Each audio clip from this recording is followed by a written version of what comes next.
Fala, HG, abraço pra você, pra quem tá ligado conosco aqui no Bastidores.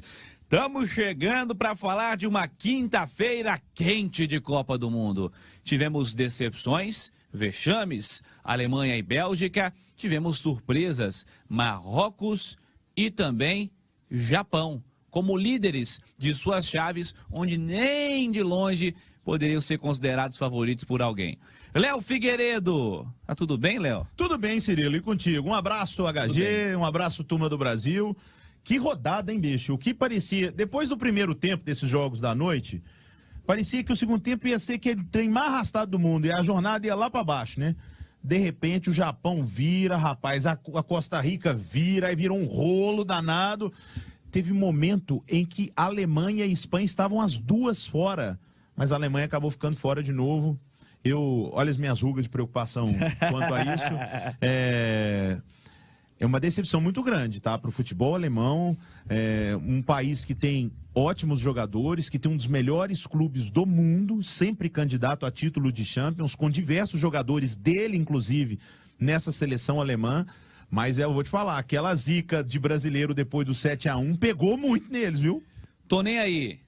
Mentira, eu queria os melhores na Copa do Mundo. Ué, mas os melhores passaram. Alguém roubou alguém? Não, teve erro de arbitragem? Não. Então, os melhores passaram. Você vai falar comigo que o time do Japão é melhor que o da Alemanha e que o de Marrocos é melhor do que o da Bélgica, nós vamos brigar no ar aqui. Ué, mas nós vamos brigar no ar. Mas por que eles perderam, então?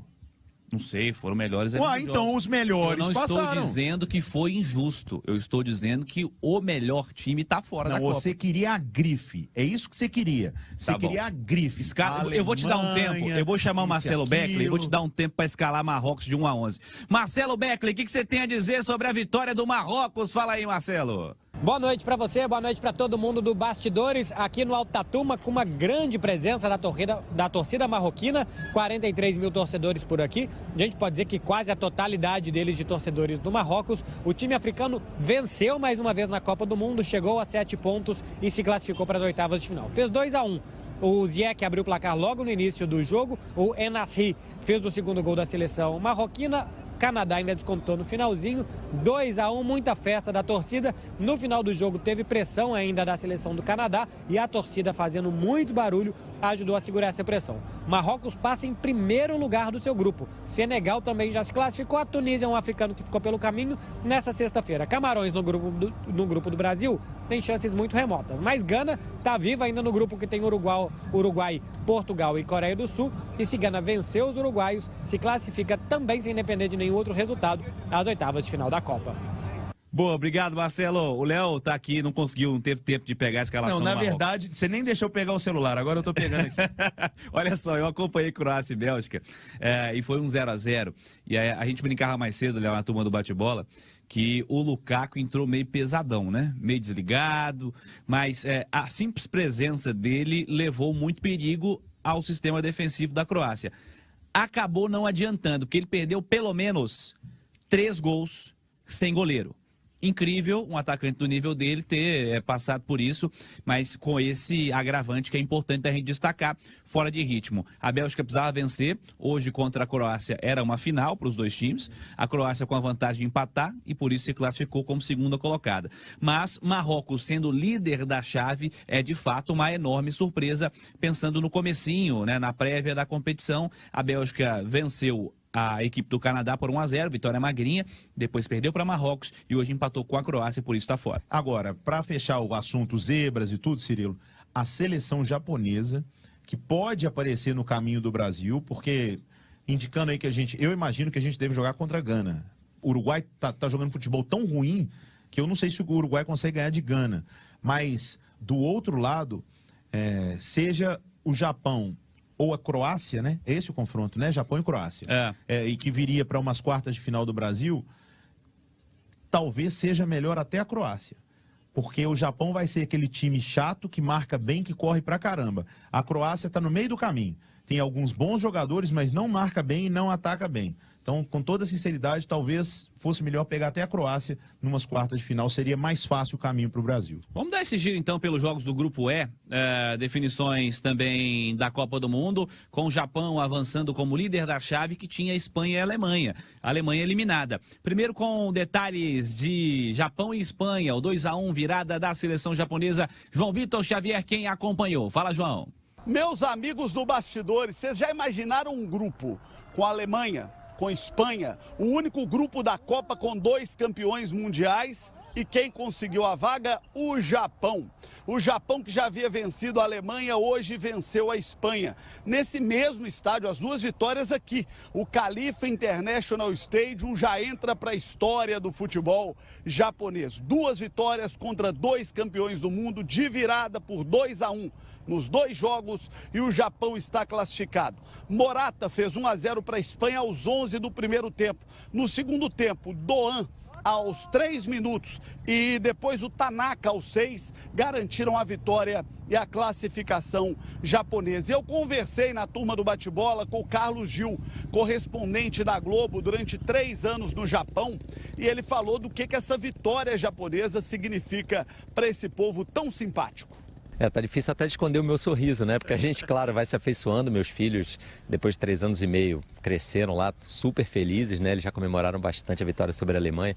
Enfim, eu acho que, em termos de resultado, não é o melhor resultado da história do futebol japonês, igualou, na verdade, né? O Japão já tinha passado para as oitavas de final outras 3 vezes, mas pelo que aconteceu na campanha, de vencer uma Alemanha, de vencer uma Espanha, 2 campeãs mundiais no mesmo grupo, acho que sim, nesse sentido, esportivamente falando, dá para afirmar que já é a maior campanha da história do Japão numa Copa do Mundo, aconteça o que acontecer nas oitavas de final. E do jeito que se encaminhou, né, o chaveamento ali, olha, com esse espírito que o Japão jogou hoje, eu não vejo por que não pensar até num Brasil e Japão nas quartas de final. Tá aí o Carlos Gil, jornalista da TV Globo, conhece muito bem a cultura japonesa, morou por lá para ser correspondente nos Jogos Olímpicos de Tóquio. Deu Japão, é isso mesmo. E com essa derrota, a Espanha ficou livre de pegar a Croácia e possivelmente depois o Brasil. O Japão está feliz com a classificação e eu acho que lá no fundo a Espanha está feliz também com o seu resultado, com o chaveamento daqui para frente. Um abraço, rapaziada! Obrigado, João Vitor, com detalhes da derrota da Espanha de virada contra o Japão. Com uma preguiça, uma tiriça no segundo tempo, que eu vou te contar uma coisa. A Espanha? Nossa senhora. Nossa. Se tivesse jogando até agora, tava do mesmo jeito. O torcedor espanhol saiu envergonhado do estádio hoje. Feliz pela classificação, aliviado, não é nem feliz, aliviado, mas saiu envergonhado.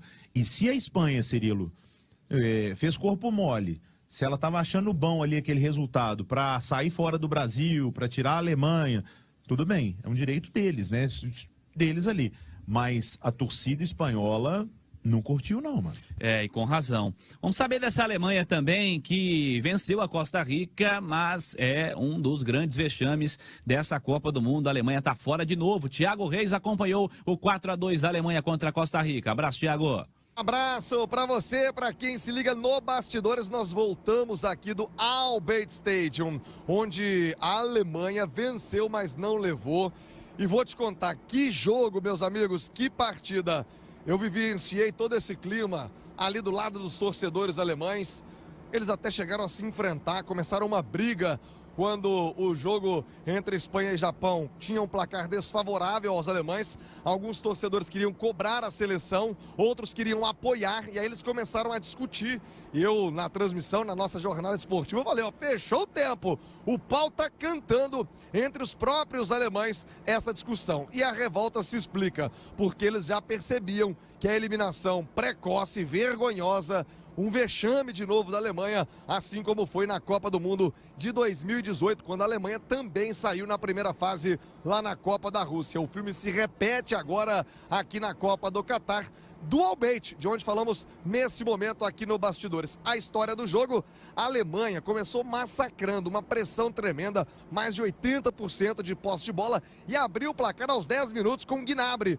Parecia que seria uma goleada, um show da Alemanha, mas nada disso. A Costa Rica se recompôs e, na medida em que os gols iam saindo no jogo entre Espanha e Japão, o abatimento era visível no rosto dos alemães. Quando dá a volta no segundo tempo, eles tomam 2 gols rapidamente. A Costa Rica marca com Tejeda e o Manuel Neuer. O gol foi dado contra para o Neuer pela FIFA. O segundo gol da Costa Rica, marcando a virada dos costarriquenhos. Nesse momento, a Costa Rica estava se classificando aqui no Al-Bayt. E aí uma festa tremenda dos costarriquenhos com o resultado de empate entre Espanha e Japão. Porém, o Japão acabou virando o jogo e aí os costarriquenhos esfriaram na partida. Foi a vez dos alemães crescerem no jogo e eles marcaram mais 3 vezes. 2 com Kai Havertz, que havia acabado de entrar no jogo, deixou 2 vezes a sua marca.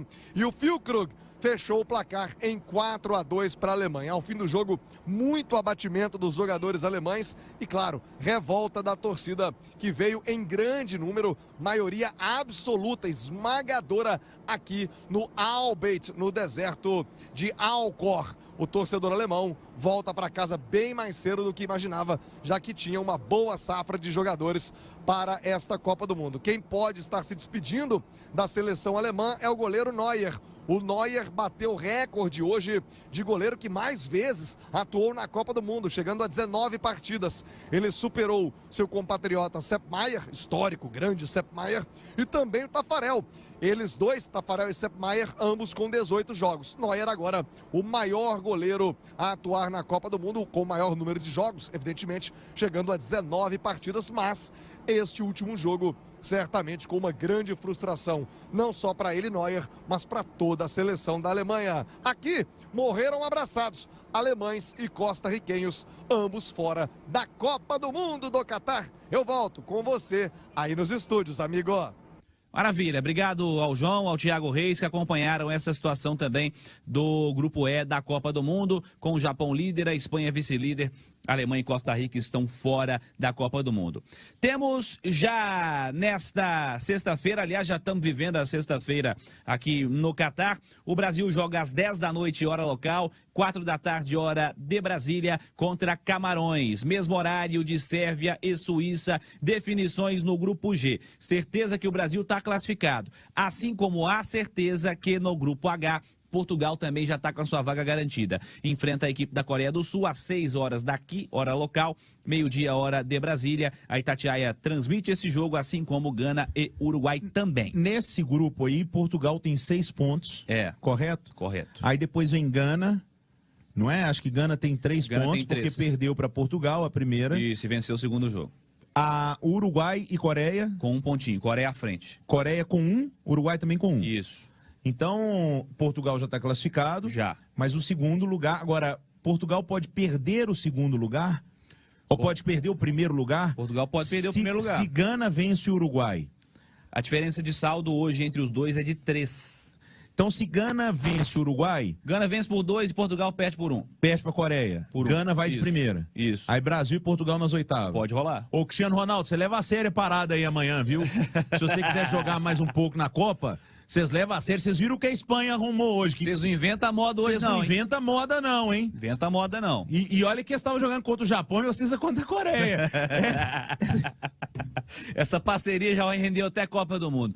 Ô, Wellington Campos, detalhes da seleção do Brasil amanhã. Aquele mistaço ou reservaço, mas o time é bom. O que você me conta da seleção contra Camarões, Wellington Campos? Alô, meus amigos da Itatiaia. Um abraço para você que está conosco no programa Bastidores. Pois é, estamos aqui em Doha, já estamos concentrados para o jogo de amanhã, Brasil e seleção de Camarões. Brasil precisa só de um empate para conquistar a primeira vaga, né? Ou seja, a liderança do grupo G e enfrentar o segundo do grupo H, que vai sair de um jogo que inclusive nós vamos transmitir aqui na Itatiaia, que é Gana e Uruguai. Os uruguaios que fizeram uma festa danada hoje na cidade de Doha, acho quase que chamando, só faltou chamar a seleção, chamar o Arrascaeta para agitar, até porque pode dar um Brasil e Uruguai pode dar um clássico sul-americano nas oitavas de final desta Copa. Agora, vamos falar da seleção? Né, Alexandre? Porque hoje você acompanhou junto comigo a entrevista coletiva, quase que inédita. Se não me engano, acho que foi 1 ou 2 perguntas citando sobre Neymar. O Neymar hoje, no último jogo Esqueceram? o Neymar no jogo contra a Suíça, ele foi o personagem, continua sendo, né? É impressionante a força do Neymar nessa Copa do Mundo, principalmente. Ele está em vários prédios aqui de Doha, garoto propaganda da telefonia oficial da Copa do Mundo, então tem propaganda do Neymar para todo lado aqui. A garotada com a camisa do Neymar, escrito Neymar, camisa número 10. Sim, a garotada com a camisa do Neymar é impressionante, né? Como o Messi e o Neymar são muito mais idolatrados aqui, principalmente pelos indianos e os paquistaneses, né? Do que o próprio Cristiano Ronaldo. É interessante, bem lembrado por você. O Cristiano Ronaldo, que é uma grande estrela do futebol internacional também, mas o Neymar, né? Por mais que não tenha vencido aí do prêmio de melhor do mundo da FIFA, e o Cristiano Ronaldo tem 5, se não me engano, né? O Messi 6, o Cristiano Ronaldo 5, mas o Neymar tem mais cartaz aqui no Catar, né? Em Doha, nessa Copa do Mundo, pelo que a gente está observando, do que o próprio Cristiano Ronaldo. É ainda personagem do jogo que ele não vai jogar, mas de toda forma numa intensidade menor, até porque o efeito da ausência do Neymar foi muito mais sentido na partida seguinte à estreia contra a Suíça, a primeira que ele desfalcou a seleção. E tem outro ponto, né, Wellington? O Brasil amanhã é todo reserva, né? E o Daniel Alves é o grande nome, né? Se ele foi noticiário hoje na Itatiaia, no itatiaia.com.br, no YouTube da Itatiaia, ele foi também no mundo inteiro. Qualquer site de esportes que você abrir, né, nos principais jornais, tem lá a foto do Daniel Alves, porque ele entra para um livro importante, né, dos recordes do futebol da seleção brasileira, como um cara aos 39 anos sendo o que mais... o Apolinho lá na Tupi fala que é o cara que é jovem há mais tempo. E no caso não é velho. Não, e no caso do Daniel Alves parece ser exatamente isso, né? Ele deu uma entrevista coletiva hoje, muito concorrida, né? Vários jornalistas de imprensa internacional, pessoal principalmente da Espanha, da França, muito interessado no que o Daniel Alves pensa sobre essa história sua aos 39 anos na seleção. Ele será o mais velho a jogar, era até então o Thiago Silva, que tomou a posição do Djalma Santos nessa Copa, né? O Djalma Santos lá em 66, jogou com 37, o Thiago Silva 38 aqui, e agora o Daniel Alves com 39. E tem um outro ponto a destacar do Daniel Alves, né? O Wellington, que é o seguinte: o Tite vai ser o jogo 79 dele. Pela 20ª vez, o Daniel Alves será o capitão da seleção brasileira desde o início. Hoje ele está empatado com o Thiago Silva, 19 jogos cada um. São os principais capitães do Tite. Amanhã, o Daniel Alves bate o recorde, o jogador mais velho a defender a seleção numa Copa, e passa a ser quem mais usou a abraçadeira de capitão sob o comando do Tite na seleção. Maravilha. O time para amanhã é Ederson no gol, o Daniel Alves, Éder Militão, o Bremer, ex-Galo, Alex Telles, aí vem Fabinho, Bruno Guimarães e o Rodrigo, o Antony, o Gabriel Jesus e o Martinelli. É esse time que nós vamos ver em campo às 16h aqui na Itatiaia. Volto com você, meu ídolo. Maravilha, obrigado Wellington. Grande cobertura da Itatiaia nesta sexta-feira de Copa do Mundo, com 3 transmissões, as informações dos 4 jogos. Vamos acompanhar tudo na Itatiaia a partir de 11h30, a jornada esportiva. Vamos juntos com o primeiro time do rádio. Grande abraço, Everton. Grande abraço, Léo Figueiredo. Valeu, turma. Obrigado pela audiência, obrigado pela participação sempre.